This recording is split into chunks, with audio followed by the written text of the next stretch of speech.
boys and girls. Oh, it's really cold outside just now. Very frosty, Jackie Jack frost.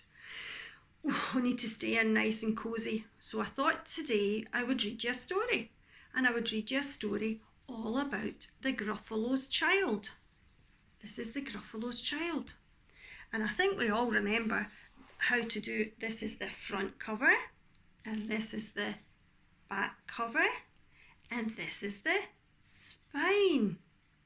And of course the writing across the top tells us what the story's called. And today's story is called The Gruffalo's Child. I hope you're all sitting down nice and comfortable and listening to the story. The Gruffalo said that no Gruffalo should ever set foot in the deep dark wood. Why not? Why not? Because if you do, the big bad mouse will be after you. I met him once, said the Gruffalo. I met him a long time ago. What does he look like? Tell us, Dad. What does he look like? Is he terribly big and terribly bad? I can't quite remember, the Gruffalo said. Then he thought for a minute. Oh dear, and he scratched his head. The big bad mouse is terribly strong, and his scaly tail is terribly long.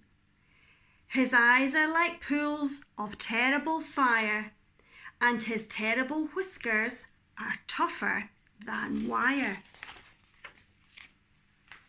One snowy night, when the Gruffalo snored, the Gruffalo's child was feeling quite bored. The Gruffalo's child was feeling brave, so she tiptoed out of the Gruffalo cave. The snow fell fast and the wind blew wild. Into the wood went the Gruffalo's child.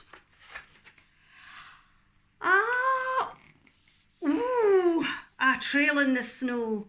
Who is this trail, and where does it go? A tail poked out of a log pile house. Could this be the tail of the big bad mouse?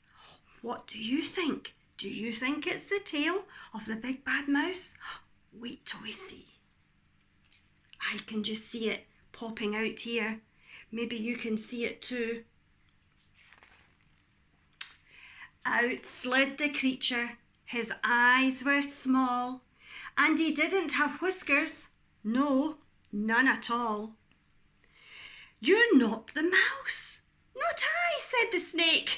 He's down by the lake, eating Gruffalo cake. Down by the lake, eating Gruffalo cake? That sounds strange, said the snake. The snow fell fast and the wind blew wild. I'm not scared, said the Gruffalo's child. Marks in the snow.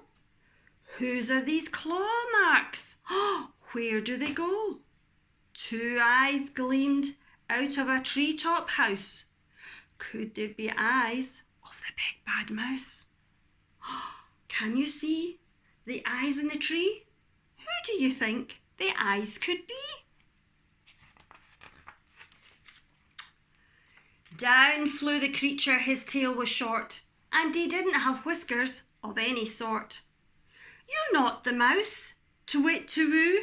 Not I, but he's somewhere nearby, eating Gruffalo pie. Who says to-wit, to-woo up in that tree? Do you know who says to-wit, to-woo? I can see. He's in the book. Look, here he is. Can you see? The snow fell fast, and the wind blew wild. I'm not scared, said the Gruffalo child. A track in the snow. Where is this track, and where does it go? Whiskers at last, and an underground house. Could this be the home of the big bad mouse? I can see whiskers. Can you see too? Here is the whiskers peeking out at you. Out slunk the creature. His eyes weren't fiery. His tail wasn't scaly. His whiskers weren't wiry. You're not the mouse? Oh, no, not me. I'm not the mouse. He's under a tree, drinking Gruffalo tea. Under a tree? My, that's a surprise. It's all a trick, said the Gruffalo's child, as she sat on a stump where the snow lay piled. I don't believe in the big bad mouse. But here comes a little one out of his house. Not big, not bad, but a mouse at least. You'll taste good for a midnight feast. Oh, I don't know, said the mouse, as he quivered and shivered in the snow. Wait, said the mouse, before you eat. There's a friend of mine that you ought to meet. If you let me hop onto a hazel twig, I beckon my friend so bad and big. The Gruffalo child unclenched her fist. The big bad mouse, so he does exist. The mouse hopped into the hazel tree. He beckoned then, said, just wait and see. Out came the moon. It was bright and round. A terrible shadow fell on the ground. Who is this creature so big and bad strong? His tail and his whiskers are terribly long. His ears are enormous, and over his shoulder he carries a nut as big as a boulder. The big bad mouse, yelled the Gruffalo's child. The mouse jumped down from the twig and smiled.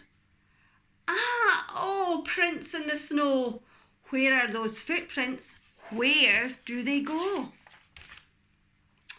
The footprints led to the Gruffalo cave, when the Gruffalo's child was big and less brave. The Gruffalo's child was a bit less bored, and the Gruffalo snored and snored and snored. And the Gruffalo kept sleeping. He just snored and snored. But I wonder if you can remember whose footprints were in the snow. Who we had first in the story as we went and as we go. Maybe you can tell us who you saw in the story and you can remember who was there. It's a lovely story. I will see you soon. Bye for now. Bye. Hope you enjoyed the story. And remember, try and remember whose footprints were in the snow. And you can tell us on Seesaw. Bye for now.